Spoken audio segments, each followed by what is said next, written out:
Mr. Joel Skousen, welcome to the show. Well, thank you, Alex. It's very good to be with you. People like you have been completely accurate about the Russian threat and basically, in extension, the threat coming from China and North Korea and so forth.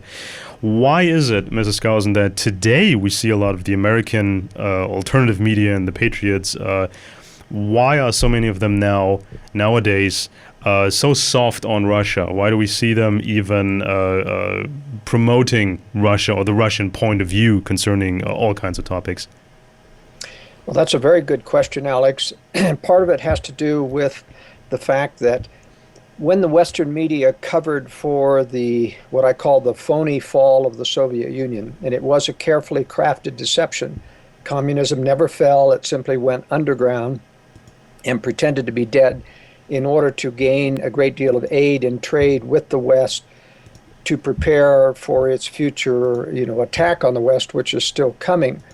But in the process of the Western media covering for the phony fall of the Soviet Union, and I mean, you had to cover it, I watched it go down, and I saw immediately through the holes in the argument that the KGB, the all-powerful KGB, would suddenly fail to capture Gorbachev in his undefended villa, and that the Leipzig riots in Germany would suddenly be allowed to go forward.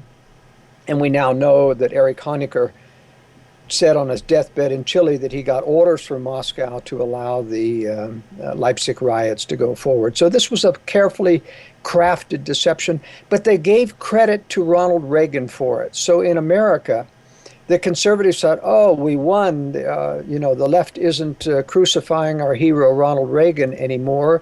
They're giving him credit. Well, Ronald Reagan was just as surprised as anyone else at the phony fall of the Soviet Union. He didn't realize it was phony, and most of the conservatives in the United States today don't realize it's phony. They revel in the fact that communism fell, but it did not. And so the enemy then became globalism. And globalism is a real enemy.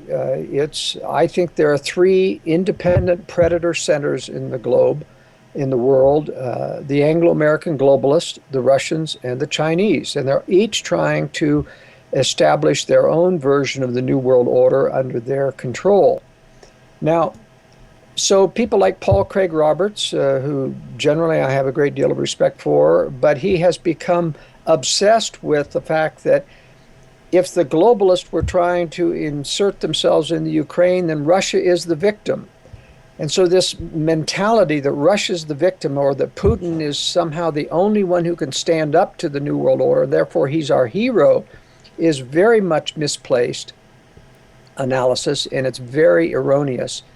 I pointed out in my World Affairs Brief, for example, that only the Russians could have created the Ukrainian coup.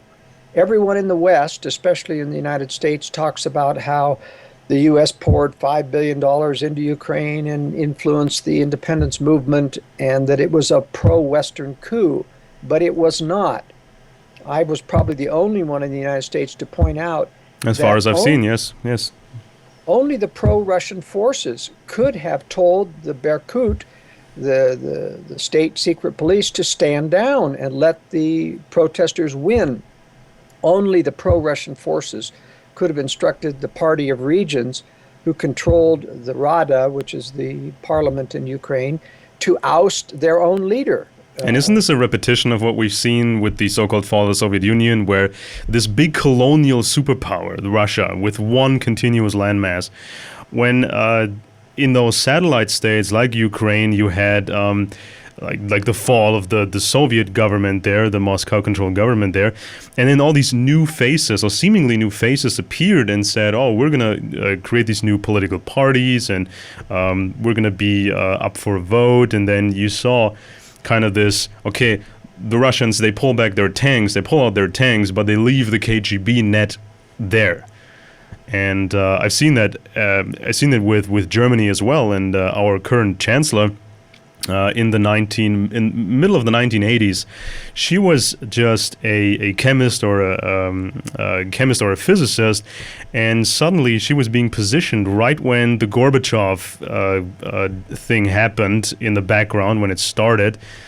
in these high-level meetings. And then she started, after the fall of the Berlin Wall, she went into these KGB-controlled new groups in Eastern Germany, and then made her way up. So is this basically a repetition in Ukraine where, one guy is removed, one unpopular guy is removed, like Yanukovych, and then you see these fresh faces supposedly taking power, but it seems like just a rehash. Well, it is.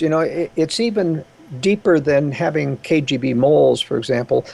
Almost all of the leaders that surfaced after the fall of the Soviet Union, such as Lech Walesa in Poland or even Václav Havel in Czechoslovakia, turned out to be Russian agents. And that's very much was in the news in Poland. When I visited Poland after the fall, I was surprised at how many Poles knew that Lech Walesa was a Russian agent all the time that he was running Solidarity. So in Ukraine, for example, Yulia Tymoshenko always has this aura of being pro-Western, but in fact, she played very seamlessly with Putin, and she didn't. And one of the telling things about the former Soviet satellite states is that none of the new presidents who are supposedly pro-Western ever purged the bureaucracy of the corrupt communist elements that were there. They continued to have their corrupt control, even in Ukraine. And that's why most of the Ukrainians don't like either side, the pro-Western or the pro-Russian, because they realize that nothing changes in Ukraine. It's still the same old cronies that are controlling things in the government. Now, after the government plane crash, the Polish presidential plane in Smolensk, we expected a big outcry of Western governments. We expected a big outcry in the media, mainstream media and alternative media, but there was this big silence. So you didn't see protests from Western governments when the Polish elite was apparently killed a few years ago. I think it was 2010. You didn't see the mainstream media making a big deal out of it, and the alternative media did not make a big deal out of it. So where do you see this event, and what do you think of the reaction in the alternative media? Well, occasionally, even though, for example, in Russia, they control all the major opposition parties, the Communist Party underground has an above ground faction which controls about 20% of the votes. But they control United Russia. They control all the other opposition parties, except the smallest ones. In Poland, for example, what happened is that occasionally you do get a true anti-Soviet free market person elected, which is what happened. And so he had to be killed.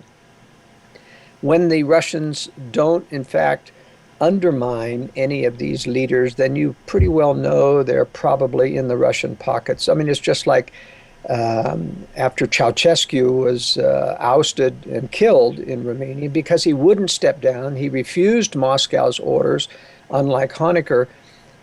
He was shot. Yeah, he was shot. And then Iliescu, who had supposedly defected a couple of or 6 months earlier in order to position himself as a pro-Western anti-communist. When I talked to the Romanians after Iliescu came to power, they said, oh, he's just an old communist. He's not a pro-Western free market guy. And they were absolutely correct. So the Soviets are really playing this. Poroshenko today in Ukraine, all of his best friends are Russian oligarchs. He has seamless relationships with Moscow. The fact that he's supposedly in opposition to Russia is just a fraud. For example, he promised in his campaign that everyone would be able to speak their preferred language in any sector of Ukraine, including the Russians. And then when he got elected, he said, no, you all got to speak Ukrainian. In other words, he was purposely setting it up so that the pro-West or the pro-Russian forces in Ukraine would have an excuse to hate the government. He sent in mercenaries who did ruthless drive-by shootings in Ukraine. He did everything to sabotage the view in the east of Ukraine of the Western, pro-Western government as evil. And so I see them still actually playing both sides and poisoning their own people against the supposedly pro-Western government. Now then we have this big concept of Eurasia. Now in the view of the influential Russian figures and thinkers like, or extremists like Alexander Dugin, this Eurasia is just a big fascist, weird state, like stretching from Lisbon to Vladivostok.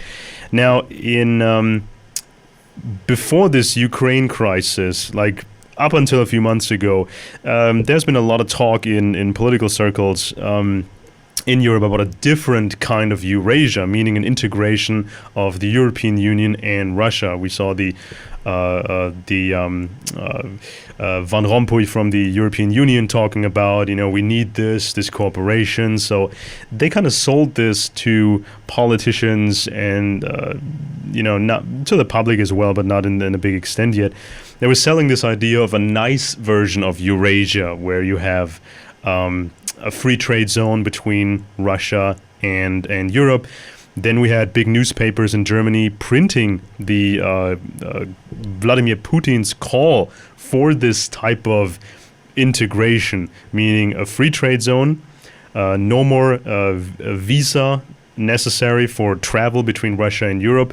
And I always said, wait a minute, this is completely insane because if you have free travel, there's no protection against Russian agents anymore.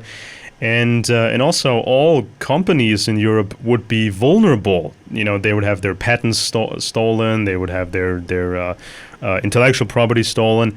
And so this so-called nice version of Eurasia, that was promoted for a long time. And was this basically, in your opinion, kind of the excuse to facilitate the help for Russia, all the financial credit, the technological help, military goods that were sold to Russia, stuff that people have been warning about, but apparently the argument was, hey, we want this peaceful integration with the European Union and Russia, and so we're not going to criticize Russia no matter what they do.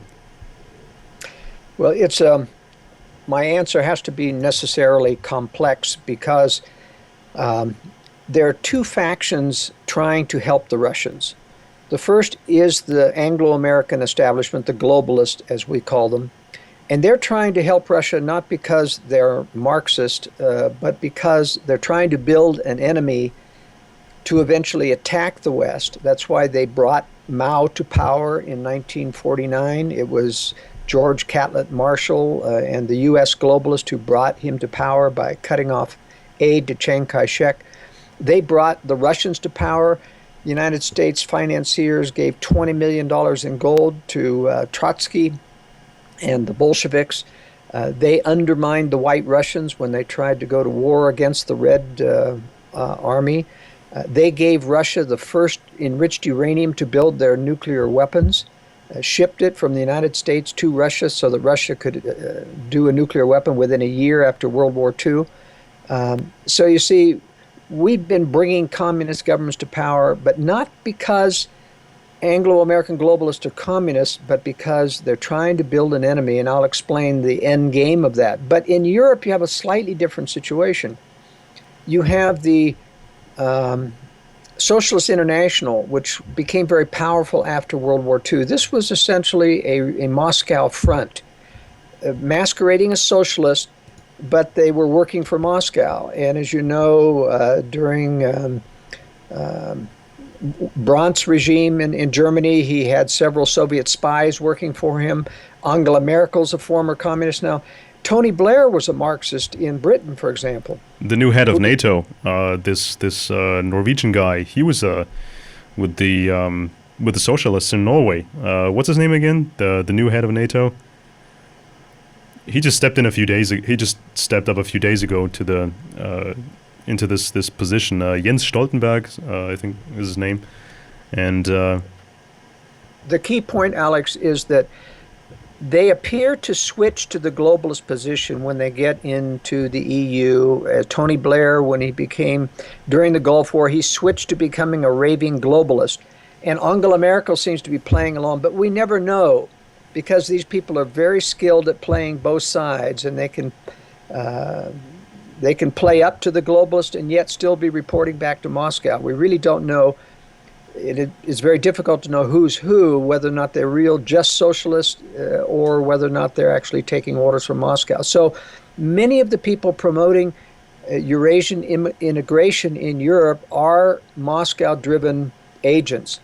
Others are just globalists. Right now, their purposes are aligned together, boosting Russia, protecting Americans and Europeans from knowing that Russia is really a threat.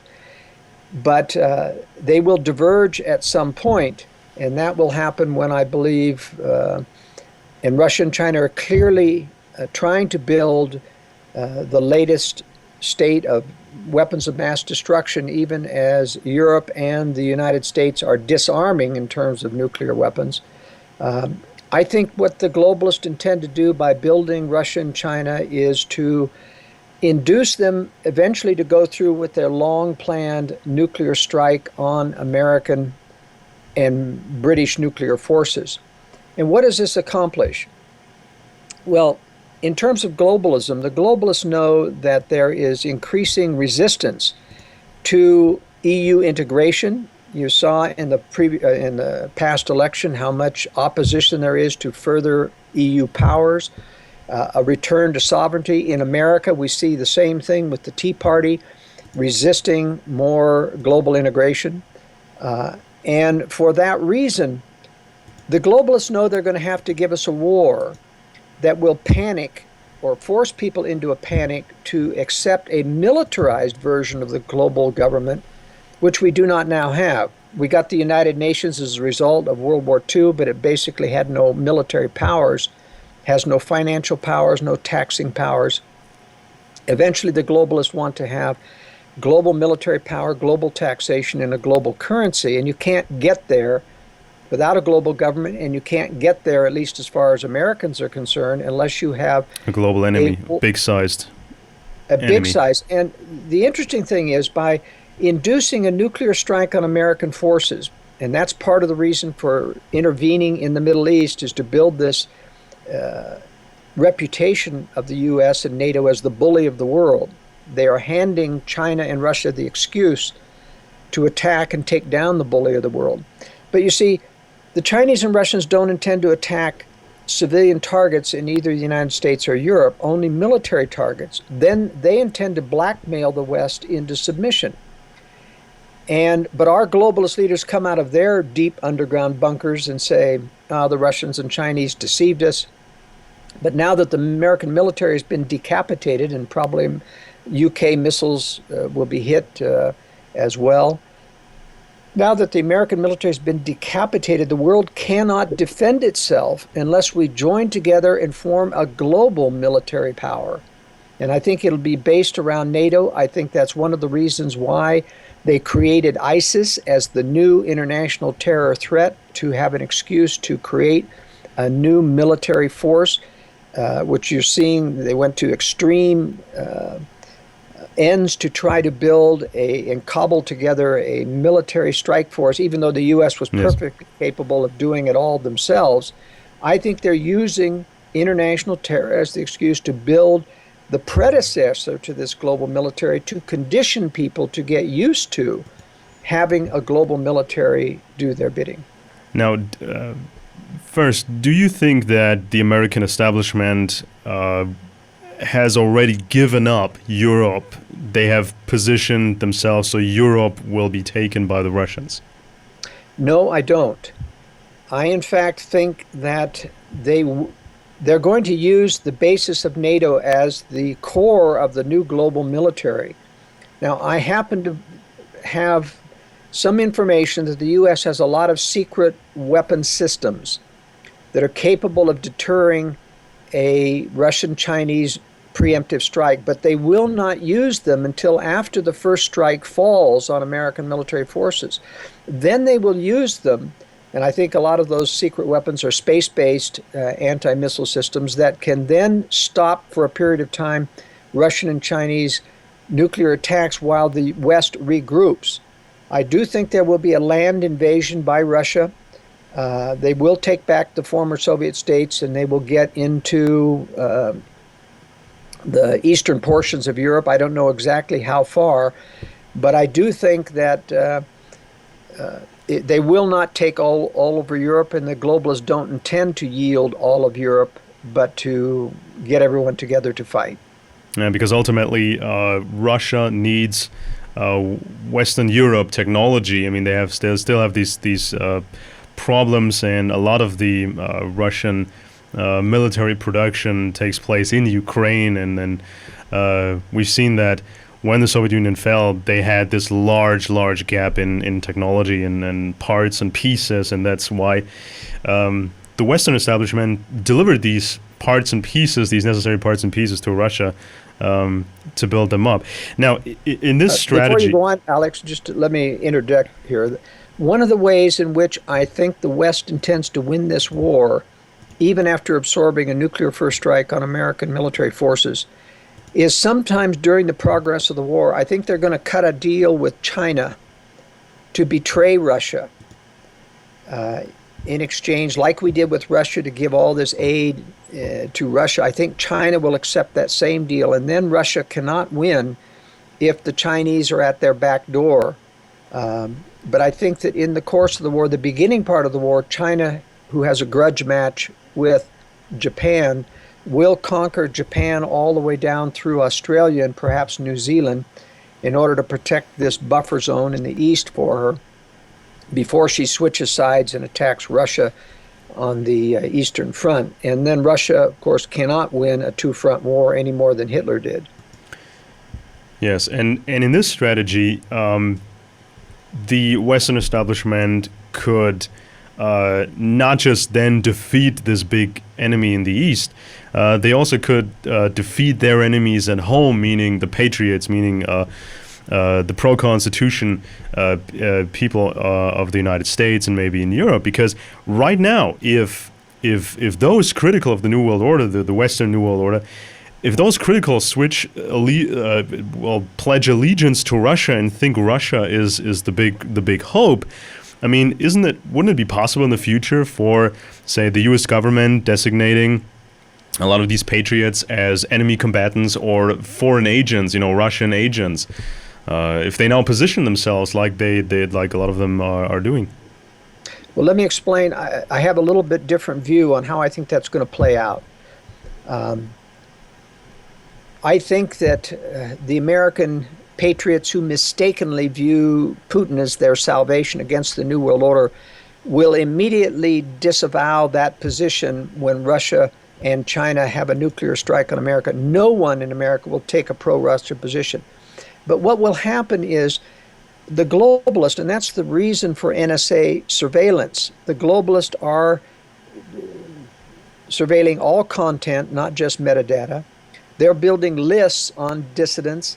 That's why they put out disinformation like DHS buying 2 billion bullets.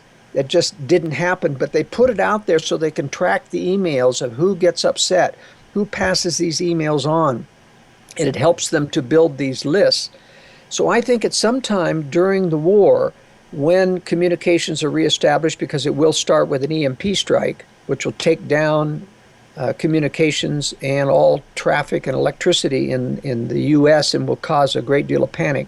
But after things start to knit back together, I think the globalists will say, there are people among our midst who are not supporting our troops, who think that we are responsible for this war, that we were responsible for 9/11, which is true, by the way. 9/11 was a government operation from beginning to end, and we have the proof of that.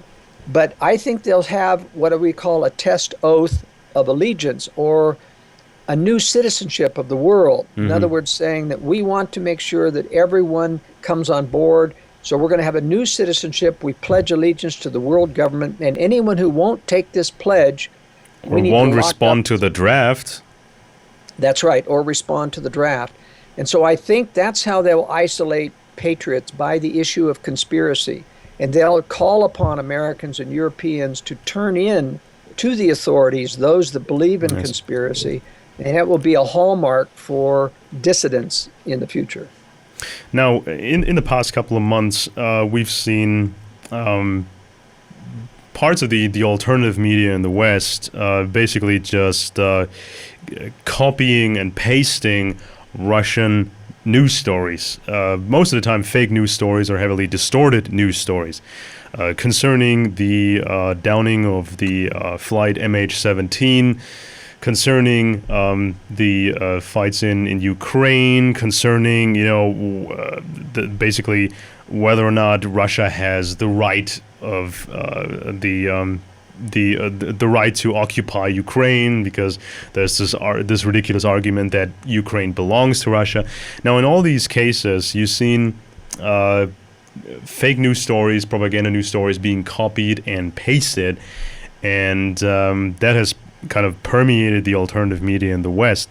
How competent do you think Western alternative media is, or maybe how maybe wishful thinking plays a part in that when they say, well, maybe Russia isn't that bad and we need to support them? Well, the art of disinformation has become extremely complex now. The government in the United States especially has a full-time team of disinformation experts at MacDill Air Force Base in Florida who do nothing but troll the internet, pretending to be conservatives and to place false information. And their purpose is to get conspiracy theory discredited by seeding the field with a lot of bogus theories so that the rational people just throw out all conspiracy theory. One of the ways in which they distort real truth is called the false forgery. In other words, they will forge a document that contains truth confirming a conspiracy, and then 2 days later the media will announce that it was a forgery, and they get people then to say, well, therefore the content we have to throw out as well as the source of the document. And that's how they get content destroyed in the United States, by creating these false forgeries. And so we have to be very careful of what I call too good to be true information. And the alternative media, in answer to your question directly, is not very good at discerning too good to be true false information. They get suckered in all the time, and part of that is because they're so anxious for proof that the government is going to implement martial law next week, that it's very easy for disinformation experts posing as members of Department of Homeland Security or military saying, I just heard that there's going to be a takedown of dissidents, or I just heard that the military is going to overthrow Obama in 2 weeks. And I've been one of those on the internet, the alternative media leaders who have basically tried to point out why those are false. And I will make my case here that with a total surveillance society, Alex, NSA eavesdropping, and there's no way anyone in government can leak every week to people like Alex Jones or Steve Quayle or Doug Hagman with insider and not get shut down. And there's just no way you can do that. They would be able to track it. And so these people are permitted leaks. They're purposely feeding false information in order to get the conservative side of the alternative media discredited. And so another factor that plays into this, I think, is the competition between media outlets, because nowadays a story has to be viral. It has to be quick. It has to be, as you said, it has to sound too good to be true evidence, like this smoking gun, whatever you might want to call it, because as we've seen time and again, a badly cobbled together video online about MH17 or the Ukraine thing or whatever, or how Putin is going to save us all, a sloppy video can get 10 million views in a few weeks. And so I think that even some of the better outlets in the alternative media, they think they're kind of in a position where they have to compete unless they get overtaken by some of these amateurs. And do you think that's part of this? Oh, very much so, and especially because certain outlets like Dave Hodges or even Alex Jones has a considerable reputation for imminent threat, of hyping imminent threat. And when it doesn't happen, they are eager to look for someone who will provide a news story, energetic, full of hype, that will say that I wasn't really wrong, it's just been postponed. And so week after week, you get the latest and strongest story about imminent threat to the constitutional conservatives by government. And most of it's false. You have to look at the long-term agenda.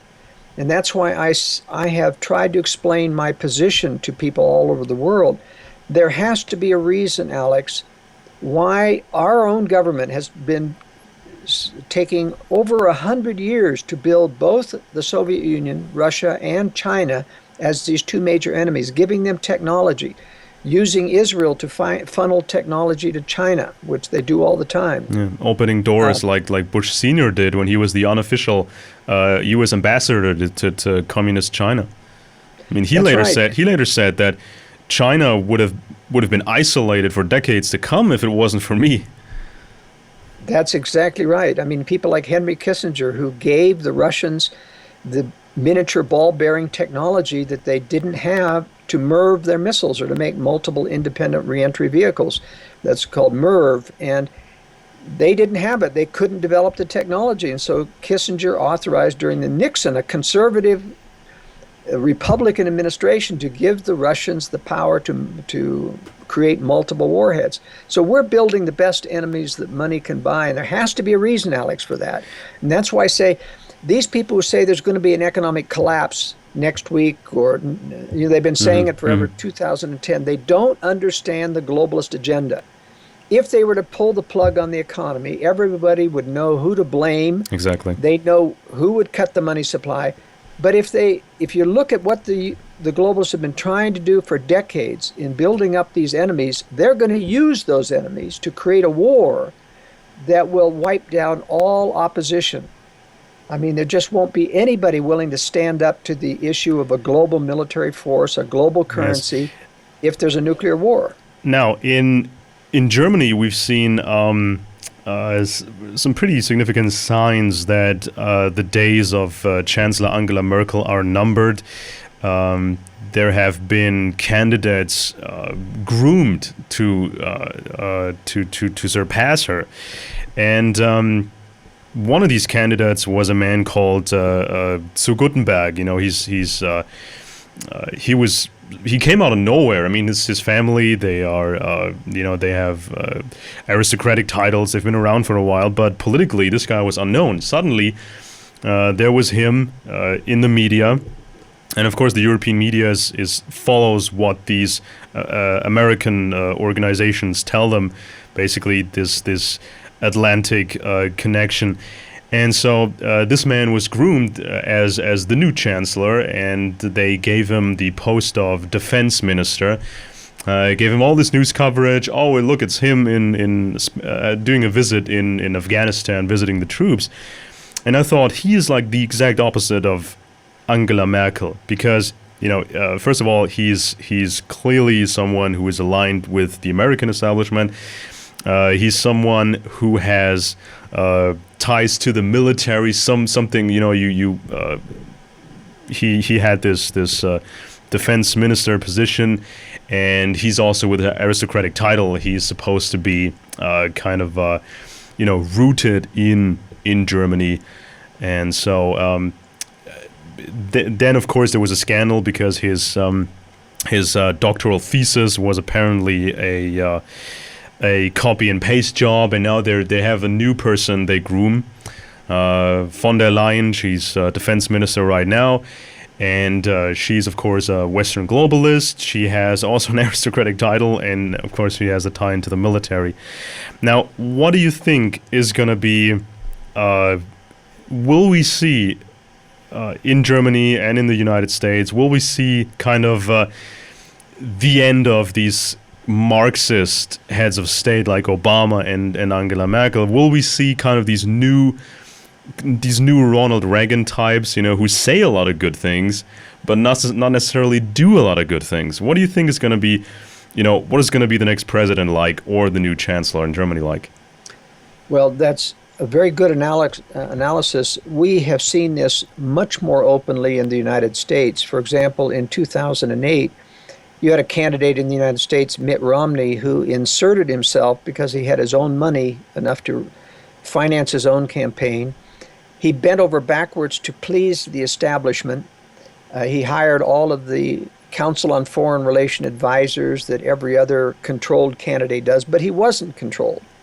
But he was trying so hard to please the establishment that you thought, well, maybe they'll accept him, but they didn't. They resurrected, as you said, out of nowhere, 5 new candidates, one after another. They generated false push polling, we call it. That is, you generate a false poll to show he's suddenly got 40% name recognition.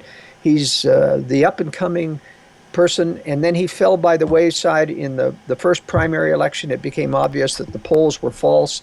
They resurrected another one. They did this 5 times with various candidates to try to defeat Romney.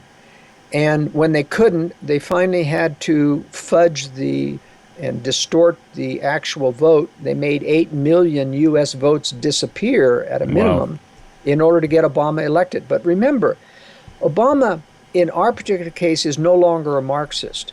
At some point, he was bought out by the globalist and became a globalist. You don't make Marxist wealthy. He's worth over $14 million yes, now. But to the public, he's still a leftist figure. And yes, will he be surpassed by a Ronald Reagan type figure? He will. In fact, the powers that be in the United States read the political tea leaves, if you will, and they've determined there's so much hostility towards Obama, we've got to reduce that hostility by giving them the appearance of a conservative. And so you'll have a false conservative rise up, whether it's George Bush or, they wanted Chris Christie, who has a lot of skeletons in his closet, very much a controlled person. And just as you saw in Germany with Gutenberg or, the von Leyen, these are people who are controlled conservatives who will, in fact, not do anything different. They will give conservatives the rhetoric. They may even talk tough on Russia, but they won't do anything to stop the shipment of the Mistral helicopter ships from France to Russia and those types of weapons transfers. Yeah. So, Obama said those who still think about a Russian threat, they live in the past.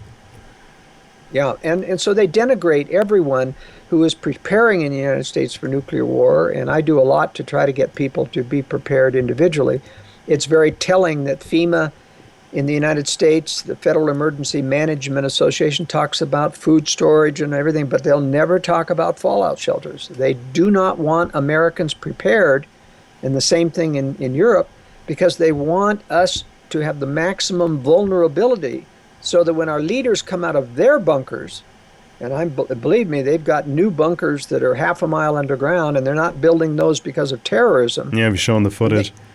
When they come out of their bunkers, they want Americans to be in a panic so that they will accept whatever they hand them as the false solution. Now, what do you think of this? Before we get to the topic of shelters, because that's a very interesting topic, and of course you're one of the leading experts on it. Because when this Scotland vote happened, we've been digging out some stuff about Alex Salmond in Scotland and his socialist past, and at some point the Scottish National Party, they tied themselves to these left-wing causes like nuclear disarmament and so forth, and they had these big marches denouncing the stationing of United Kingdom nuclear weapons in Scotland. And the argument was, well, if all these nukes are stationed here, the Russians will hit us in Scotland, and they said that, well, even if you have a shelter, you will be fried in your shelter because Scotland is so small.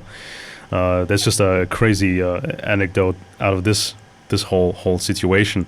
Because in the United States, of course, shelters of different kinds, they have a much bigger tradition, or a much bigger. You see a lot more private bunkers. In Europe, you see a lot of government bunkers, especially in the mountains, like in Switzerland. But before we get to the topic of shelters, one more question for you about this development in North Korea. Now, in this scenario leading up to 2020, or maybe a couple of years afterwards, when the Russian military has gained in size and strength and technology, and the Chinese are buying and building stuff as well, you always said that North Korea would be the ideal Eastern nation to start off this avalanche of evil. Now we have seen kind of the leader of North Korea disappearing for a month, and there have been high-level visits from the north to the south. Do you think this is just some of these generals maybe wanting to become billionaires in a unified Korea? Or do you think that this is just a ploy in preparation of an all-out assault on the South? Because the South obviously is a base of operations for America and NATO. Well, it's a very good question. I have long postulated that, as you outlined, that North Korea is the most likely trigger event for World War III. And there has to be a reason, Alex, to explain why the U.S. has basically given North Korea a pass, meaning that there's no regime change required there. The military option is not on the table for North Korea, even though it's the most aggressive predator rogue nation in the world, or appearance of a rogue nation. It has nuclear weapons. It has the missiles to deliver those, even to Hawaii or parts of the United States. And yet we don't require regime change. We always look the other way when they violate the latest nuclear treaties. Contrast this with Iran, who I believe, yes, is trying to develop a nuclear weapon, but they're still a long ways away, and they don't have intercontinental ballistic missiles to deliver it. And yet we've been demanding regime change there since 2004. And it was, at least at that time, a fairly civilized pro-Western country. And yet, what's the dichotomy about? I think it's because the globalists know that China, which now controls North Korea, is going to use North Korea as the trigger event. So in order to be a good trigger, first of all, you've got to have an unstable country so that it can appear to be a rogue attack that isn't controlled directly by China. And the North Korean military, ever since Sung-il, the original grandfather of the Kim family, who supposedly created the world, was born in Soviet territory, I believe. That's right. But you see, I mean, he ran for 46 years North Korea with an iron hand, and he got the military into this hyped up posture of attack on the West is imminent, attack, or by the West is imminent, attack on South Korea is something we've got to train for. And so North Korea periodically, about every 6 months or so, attacks South Korea in some minor way. And I think they're doing this to keep South Korea's off balance so that they won't know when it's a real attack or whether or not it's just one of these smaller probing attacks. But as the various sons of Kim came into power for 17 years, and then now the grandson, Kim Jong-un, is in power, they have basically lost competency. In other words, other powerful figures are controlling things in North Korea, and China is ultimately tied to those military leaders and controlling them. They take orders from China. And so while they allow Kim to think that or Jong-un to think that he's a leader, there has been a lot of reshuffling, a lot of purging going on because there is a change going on. But let there be no doubt, China still has a strong hold. and it has basically given the orders to the people behind the scenes, do a peace offensive with South Korea. We've got several years before we're ready to attack. So we want a peace offensive so as to disarm South Korea, to disarm the West into thinking we're more benevolent. So I don't think anything is really changing, but I don't think Jong-un is, in fact, the true leader of North Korea anymore. Well, I mean, he was, I think, second or third choice, because I think one of his brothers was caught in, I think, in Disneyland, and it caused a kind of a diplomatic embarrassment. But one more question about the United States, and I want to get into the topic of strategic relocation and personal shelters.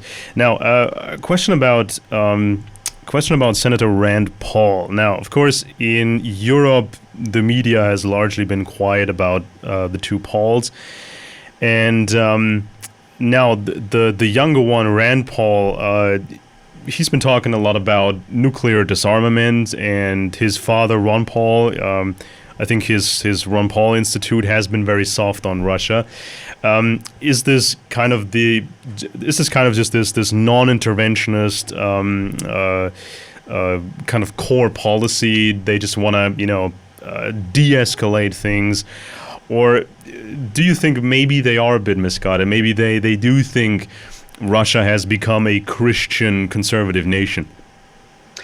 Well, I'm personal friends with Ron Paul, and I've talked to about this to him. He is a true libertarian, and he's a very strong anti-globalist.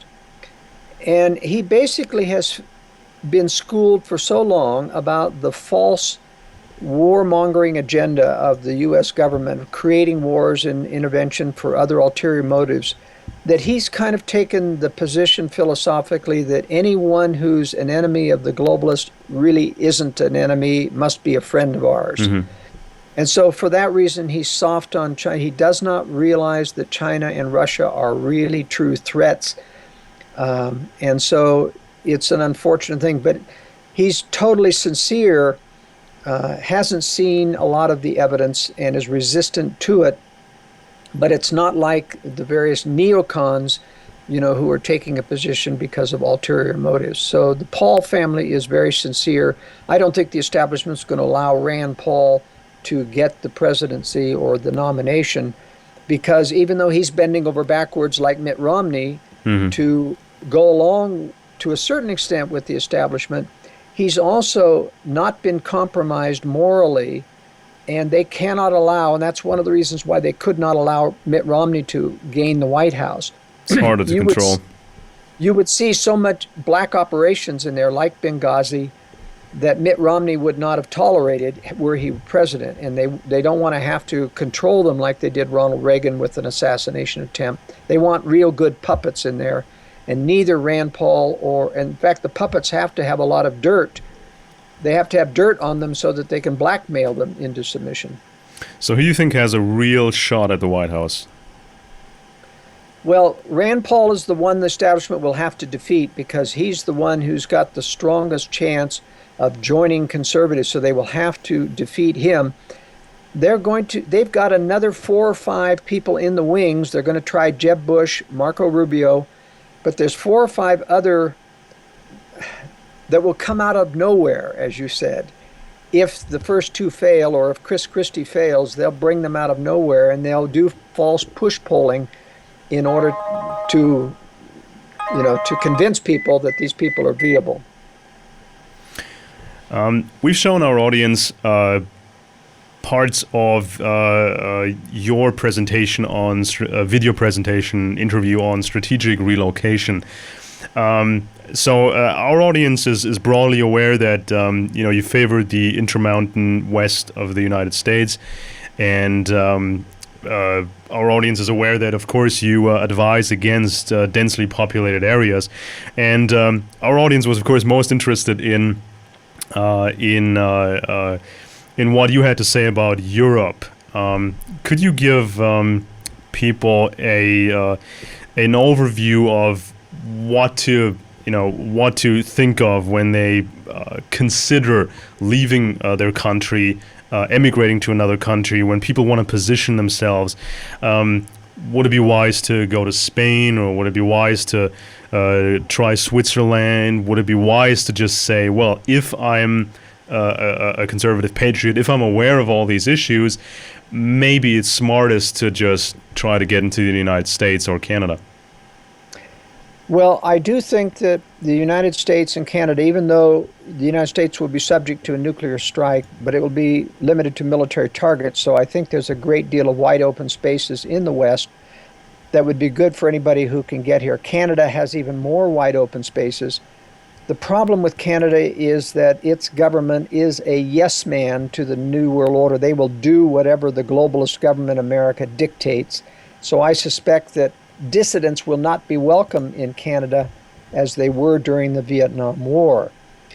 But a lot of people can't get to the United States, and so let's talk a little bit about Europe. I've traveled extensively in Europe and know the countries pretty well. Traditionally, in wartime, Spain has been the country most distant from invasions from the east, and that remains so in the future environment with an invasion from Russia. And yet Spain is much more densely populated now. It's much more controlled by the EU. It's very likely to have a lot of controls against people escaping to Spain. It may not have that neutral aspect that it did during World War II. Austria and Switzerland, with its mountain areas, do provide the traditional safe haven if you have rural underground cabins or second homes there. And I emphasize, like the Swiss, that people need to have fallout shelters or safe rooms, and I also believe that they need to be concealed, because our own governments, being globalist or tied to the globalists, will probably go after, just like they've gone after Holocaust deniers in Europe. Someday conspiracy believers will be like Holocaust deniers, and they'll be hunted and I think perhaps locked up. So the Jews of World War III are going to be the conspiracy believers, and the conservatives who believe in sovereignty and constitutionalism and real strict adherence to religious values. And so I think it's important that people prepare to hide people, just like the story of Corrie ten Boom in Belgium hiding Jews. People need to prepare in advance for hidden rooms, hidden places, safe rooms that are concealed so that they can hide their stockpiles of food, because there will be famine someday during this next war. I think an EMP strike is likely to hit Europe as well, and so there could be a very real social panic in the major cities. So people do need to have their stockpiles secured in a place away from the cities, and need to prepare plans to get out of the cities to get to those safe places. So, what do you think about, because a lot of people tend to gravitate towards South America. I mean, but South America right now seems to be aligned with the BRICS empire, and there's a lot of activity down there, and I think even Chile now has a socialist government. It's pretty unstable. You know, things are shifting like every few decades. Is there any place you'd recommend in Latin America? Well, there is, and I've lived in Latin America for several years. Before I leave Europe, though, let me just say that this, Norway and Sweden in the northern portion offer some of the best respites in Europe.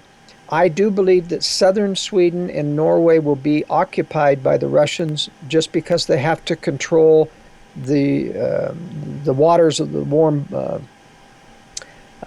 Baltic Sea that goes past Denmark, and so they're going to have to occupy those countries. But I don't think they'll get into the north in the cold areas where people can have retreats.